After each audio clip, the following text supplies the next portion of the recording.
Welcome to Layers of Communication with your host, Lydia Taggart. Life presents experiences that add a layer to who we are and how we see the world, affecting how we communicate. Lydia is here to help you take apart the layers and create new ways to connect and build relationships. So now, please welcome the host of Layers of Communication, Lydia Taggart. Hello, everyone. Welcome to Layers of Communication. I am super excited to share with you today a very vital, essential component to all the layers that make up who we are. It's overlooked a lot, and so I want to make sure everyone understands this. So important. It's so good to know. Have you ever heard someone say, "I can never forgive them for that"? Oh, it rips my heart out. How can you not forgive someone? Oh, what could possibly be so horrendous? I mean, I'm sure there's some things that are really bad, but usually when I hear this, it's like somebody cut them off in traffic, so they're never going to forgive them. Or somebody dropped the apple at the grocery store and put it back without like dusting it off, and they bruised it. So, I'm never going to forgive them for that. How silly, these little things that don't really make much of a difference in the big picture, right? So you got a bruised apple. It's not really that big of a deal to never forgive. I had a very dear friend several years ago. I think she's been my friend for probably close to 20 years.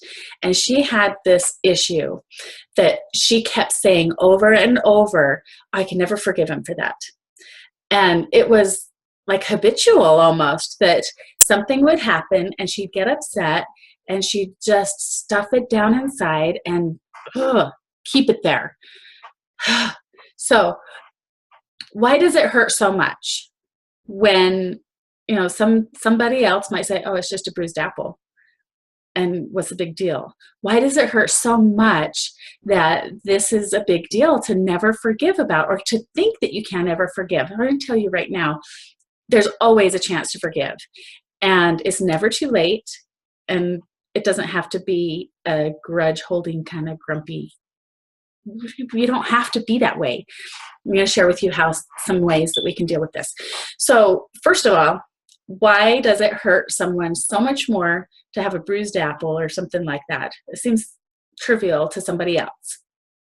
We have these layers of experience, layers of love languages, all these different things that layer on to how we perceive the world and what goes on. So when something hits us closer to the core, it hurts us more than if it's something out on the fringes of who we are, of our layers, right? So if somebody really values fresh produce, we'll just stay with the apple example, then that's going to hurt them a lot more than somebody who would rather eat out and doesn't have that same layer in that same place. So that's one way we can kind of just figure out how to understand each other and understand that, yeah, it might be trivial, but it's important to them.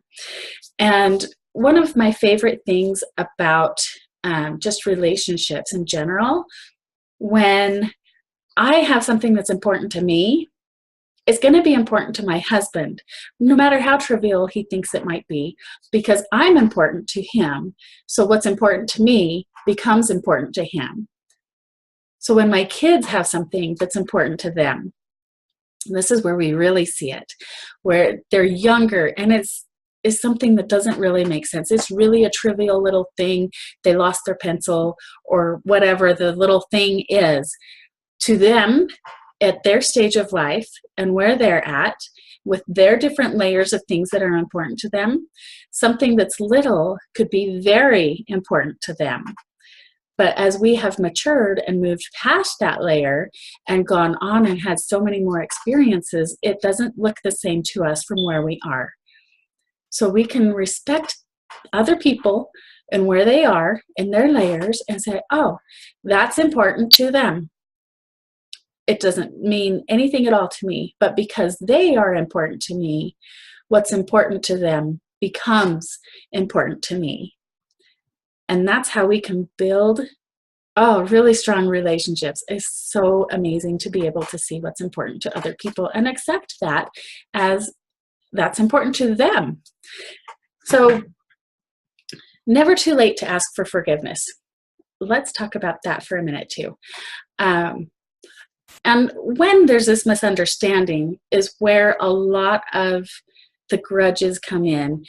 Like, that's not important to me, but somebody else having it important to them. If they feel like you don't care about it, then they feel like you don't care about them. I'll say that again. If they feel like you don't care about something that's important to them, that kind of transfers over through the different layers, and they feel like they are not important to you because that item or that experience or whatever it is, that's not important to you. So that's connected to them. Does that make sense? We're connected to the things that are important to us. The things that are important to us matter to us. And when it's close to our core of who we are, and somebody says it doesn't matter, that hurts us at the core. And so what do we do when someone has hurt us? Usually it's something they don't even notice. Most of the time, I don't think anyone is out there trying to hurt people on purpose. I don't believe that's even an option. Most people are good. Most people have good intentions at their core. And if you have a relationship or you're building a relationship with someone, then you're important to each other and you want to help and build each other up. Sometimes we just don't even know that we're doing something stupid.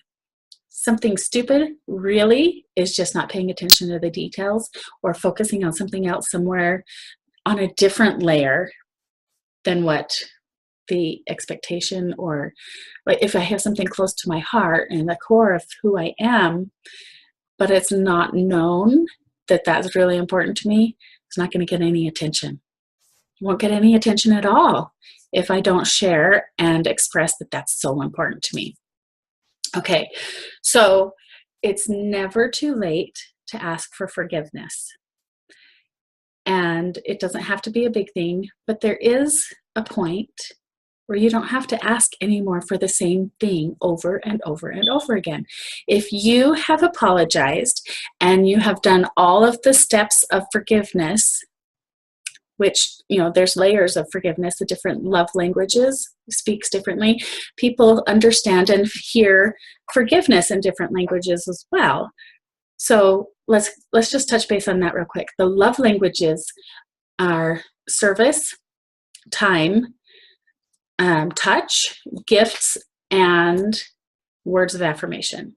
So there's 5 different ways.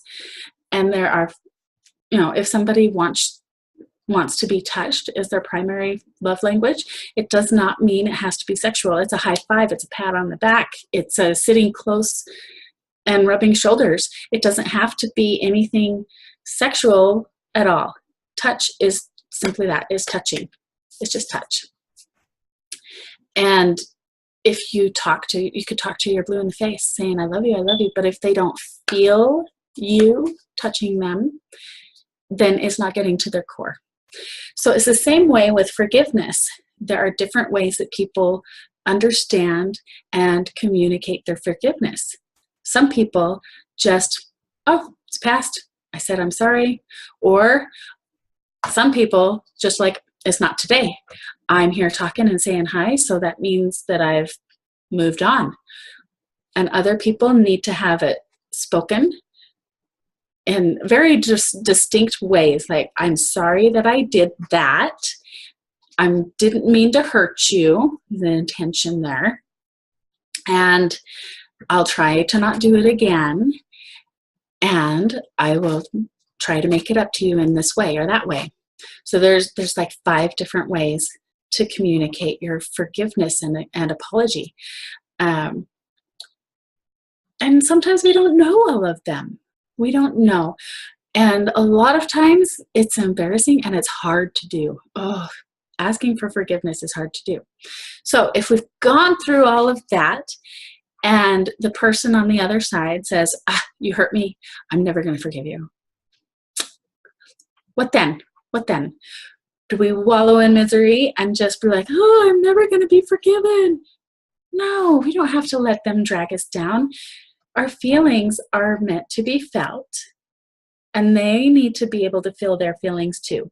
Hopefully, they'll be able to get through them in a timely manner, but that's not always realistic for a lot of us. For a lot of us, it takes more time. So, in these discussions that we have with people, a lot of times we call them fighting, arguing, stuff like that. We don't have to go there. We don't have to stay there. We can feel it and move on. One of my favorite things to do is remember to pause. And every day, I count my blessings because I was able to bite my tongue for 2 or 3 more minutes and wait and listen a little bit longer, or not react immediately, just to let it sink in and just wait. It happened again last night. I was on the phone with someone and they were going blah, blah, blah, blah. And I was like, oh, that kind of hurts. That feels like an insult. But I just listened. And we can all do this. You just listen for a few minutes. And 5 minutes later, wouldn't you know, that thing that I thought was going to be an insult actually was a compliment. But we don't listen to the whole situation all the time. And so then we get defensive, and anyway, it can get kind of crazy. When these things happen, if you're really feeling it, I suggest we use some words and not just storm off, not just hang up the phone. Use some words. And the words that I like to hear are, I'm not leaving the relationship, but I do need a break. I'm going to leave this conversation for a few minutes. And you can give a specified time. I don't recommend going overnight. Sometimes people feel like they need a whole night to deal with it, but then you think all those negative thoughts, you rehash it over your mind, and you're like reliving it over and over and over. And that doesn't necessarily help you get through it. It's keeping it on your mind, keeping it reprocessing. And every time we go over a story in our minds, it recreates and goes through that path, that neural pathway, and digs that a little bit deeper. So when we have things that are really deep in our brain, it's harder to come out of that rut. And so give a short time limit. I need a break, 5 minutes, 20 minutes. I need to go eat a meal, maybe an hour, but don't go too long that you're going to be rehashing it or forgetting it. Because if you're leaving an argument, that other person is waiting to have that resolved, and they're going to be rehashing it, and that's not going to help with their brain. If their neural pathways are deep, then you're going to have more time to get out of that rut as well. If there's more than one person involved, then you got to work together. It's just the way it is. We got to work together. So that's one thing. So if you do all of that and they still say, oh, I can never forgive you. Oh my goodness, what are you going to do? What are you going to do if somebody will just not forgive? Well, first of all, I like to say, I'm so sad for them. I am so sad for them. Studies have shown and proven that people who are quick to forgive are much healthier, happier, just in every possible way. They are better off when they forgive more easily. Now, one of the things that we tend to do as humans is beat ourselves up.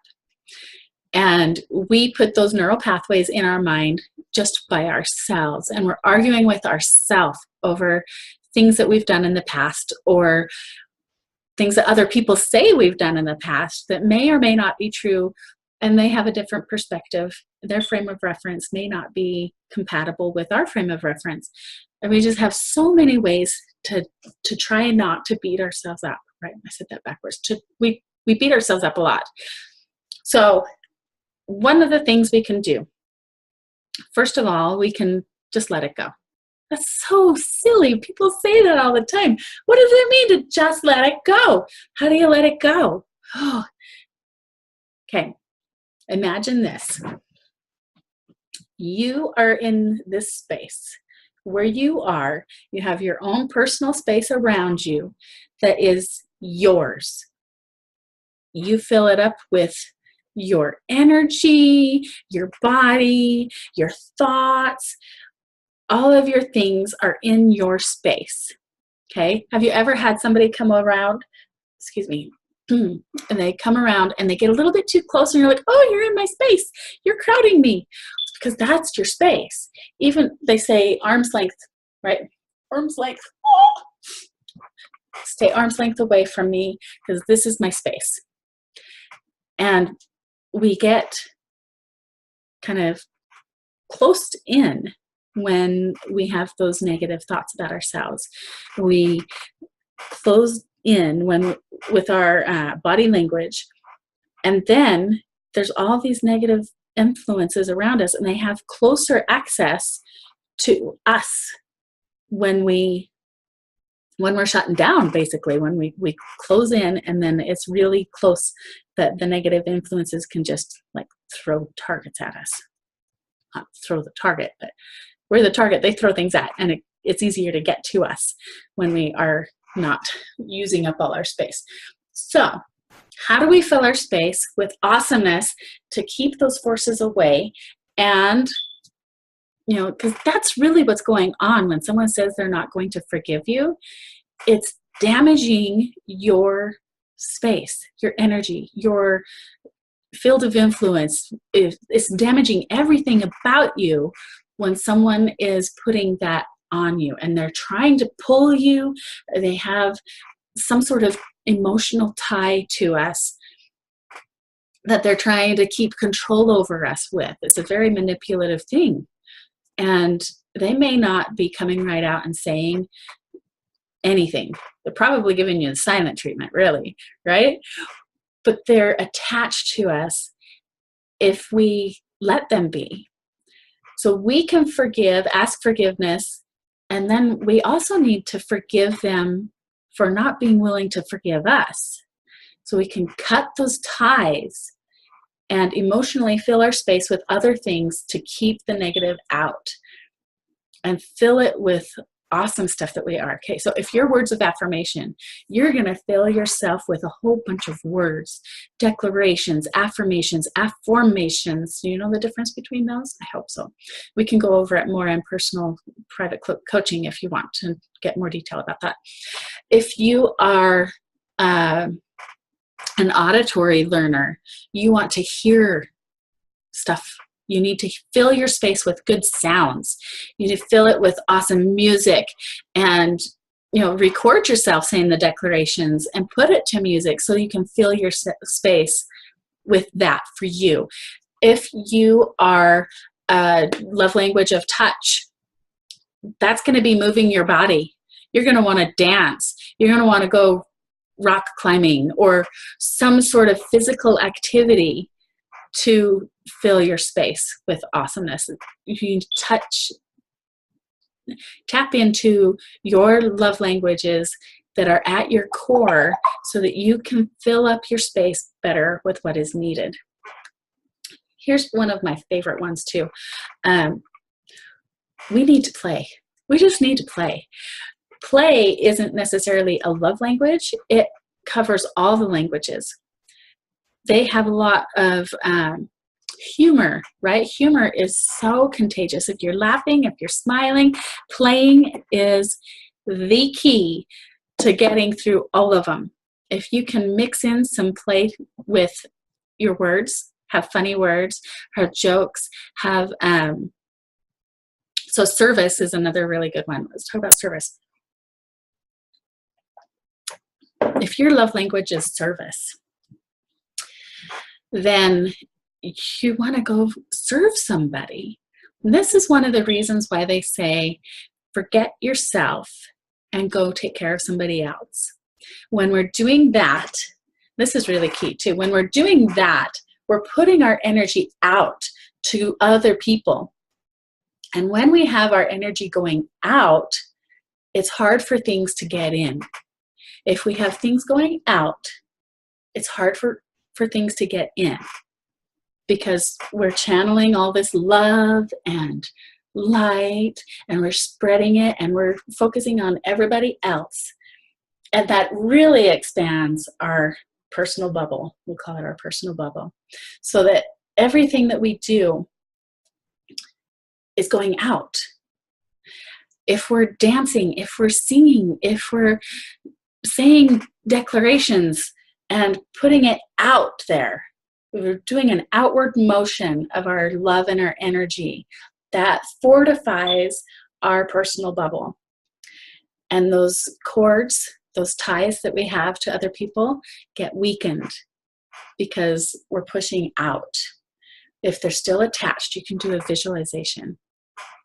Now, I want to talk about play first, and then I'll walk you through this little visualization with me. Play is so vitally important. As we grow up, we forget that we're allowed to play. We are still children of God. No matter how old we are still growing and learning, and there's always more to learn. There's always more to grow. More to grow? There's always another way to grow. There we go. And we can play because there's no limit to how to play. Does that make sense?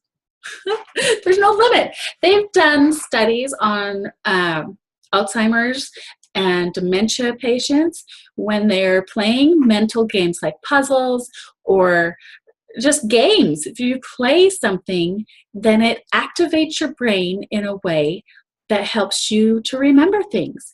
It helps you to play. It's not just for building relationships, but if we can imagine not having our memory of those Alzheimer's Alzheimer's patients and those dementia patients, they are losing their relationships.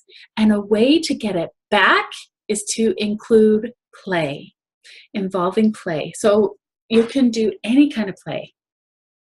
Board games, card games, video games, any kind of game. It can be a mental game. Now, here is one of my favorite things. A visualization is a mental game. All of these things, it's all head game, right? Oh, if they're not going to forgive me, all that's in our mind. It's in our head. All of this stuff, I feel sad or depressed, well, that's in your mind. We can make a decision and change something about it. We can make it different. And since it's all in our mind, what we're deciding if someone is mad at us or if we're going to forgive someone or not, we can visualize in our mind to make that difference. Okay. If you're in a safe place, I want to walk you through this little visualization that came to me last night as I was talking with my friend about some issues that she's been having, where it's hard for her. It is hard for her to basically, honestly, she is just emotionally abused every day. And she recognizes it, but she wants to still have a family. And these things are hard for her. But she knows that she can deal with it because she's strong and she's got these tools. So I'm going to take a drink. I've been a little bit sick this last week, so I apologize for that. My voice has been excited to do too many things. Anyway, if you're in a safe place, close your eyes. Take a breath in and let it out. We're going to take another breath in and imagine your body and your soul being filled with light. As you exhale, all the darkness, all the muck, all the grumpy unhappiness, everything negative goes out. And breathing light in, and everything else goes out. Now you can see yourself, and you are at the center of your universe. You are filled with light. There is only good around you. You've got your guardians nearby, and they are standing watch and protecting you. Take note of how big and strong they are. You are safe and protected in this space. And as you are able to feel that safety, you are able to clear out all of your yuckiness. You breathe out everything that is not needed or necessary for you, leaves your body. It leaves your energy, and it's not yours. As you feel your feelings, you acknowledge the goodness that comes from having feelings. You recognize and you can put them in their place, that they are good for you. They support you. They help you to learn and to grow. None of the feelings are bad. They are feelings, and feelings are meant to be felt. You don't need to be stuck in them. You can move on and experience them and learn from them, and we can move on. Your body is filled with light, your soul is full of light, and you're in a circle, and your personal bubble, energy full of all goodness.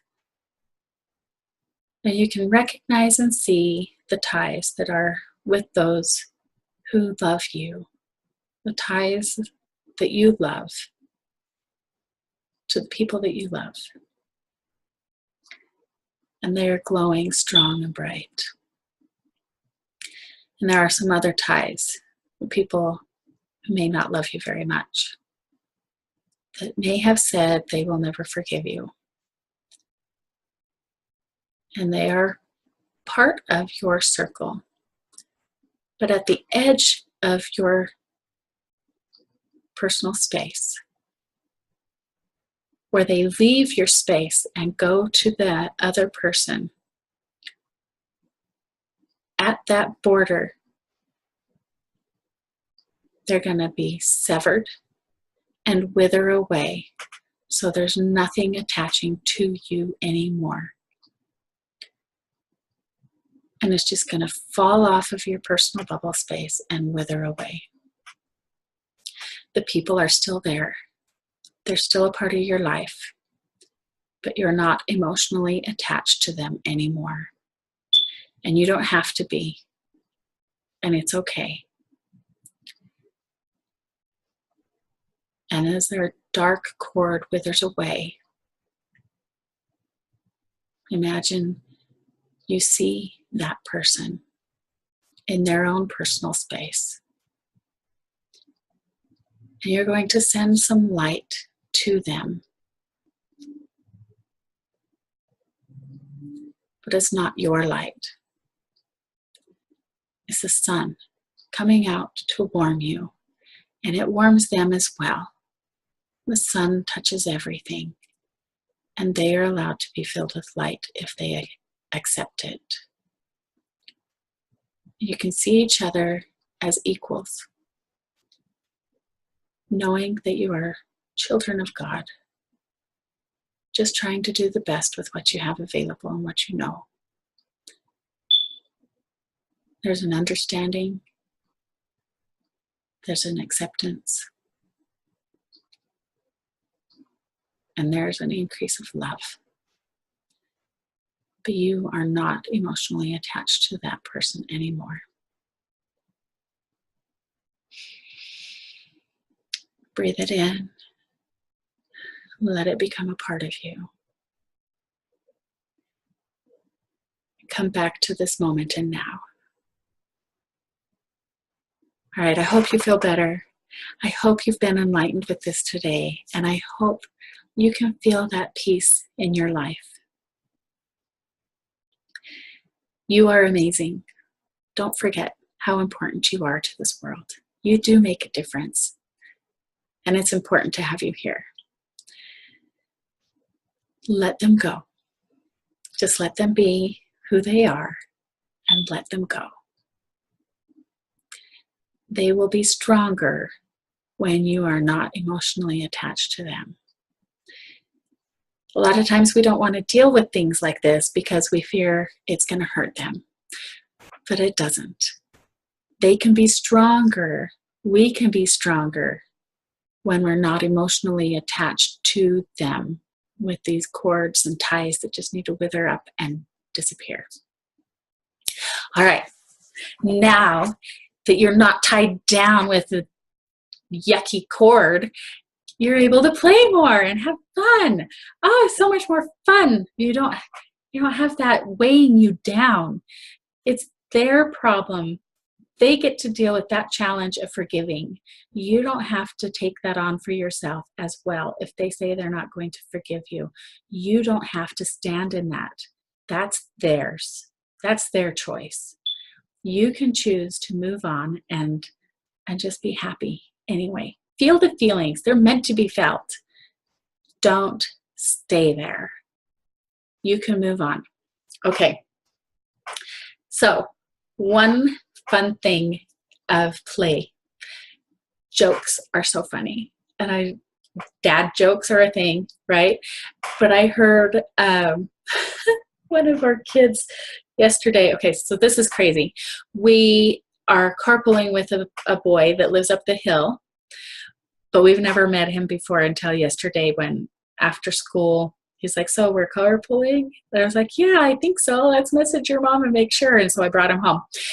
And that's one of the things you can do when you're not emotionally tied to other people. It's okay to welcome more people in. And, it's a 20, 30-minute drive from the school to our home, and he lives just up the hill. But our kids never went to school together, and we're both on special permit to go to this other school. Anyway, so we're driving home, and we're trying to make friends, trying to get to know each other a little bit. And so a joke started. We started telling jokes. This is the thing about playing and having humor. It breaks the ice. It, is lighthearted. Nobody's weighed down and, yucky. It's a great way to build relationships. Really great way to build relationships, to play. So his joke was, why did the surfer not call for help when he was in the riptide? Okay, why was the surfer not calling for help in the riptide? And I'm like, I don't know. Why? He was too far out, man. So that was his joke. Anyway, on Saturday this week, we are having a soul play day. So there's a funny thing too. Soul play day, where Michelle Lewis and I, she's super awesome. We're getting together to have these events.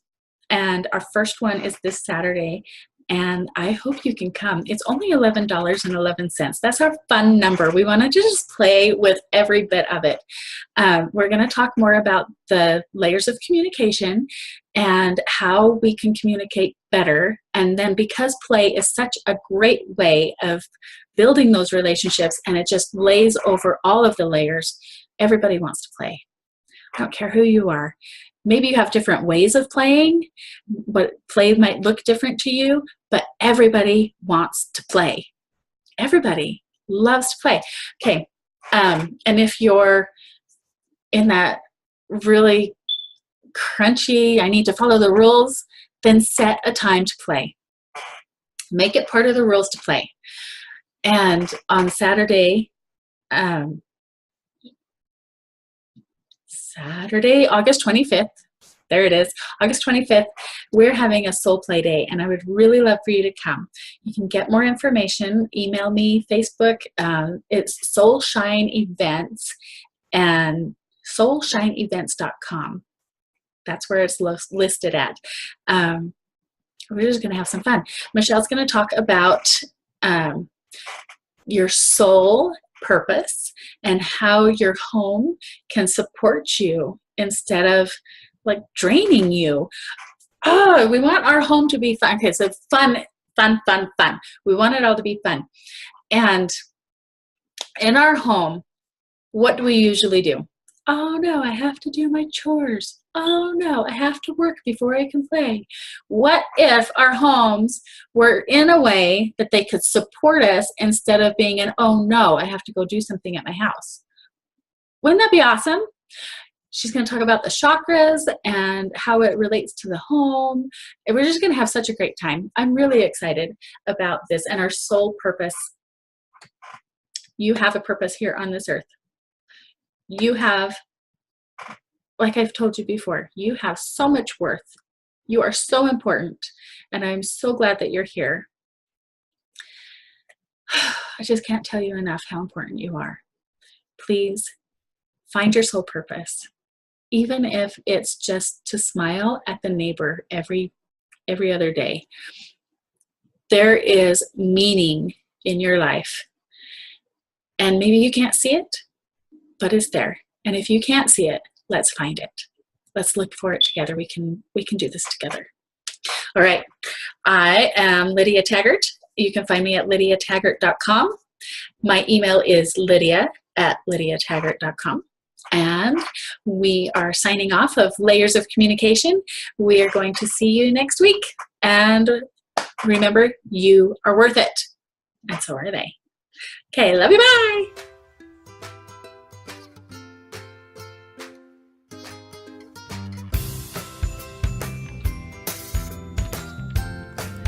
You've been listening to Layers of Communication with your host, Lydia Taggart.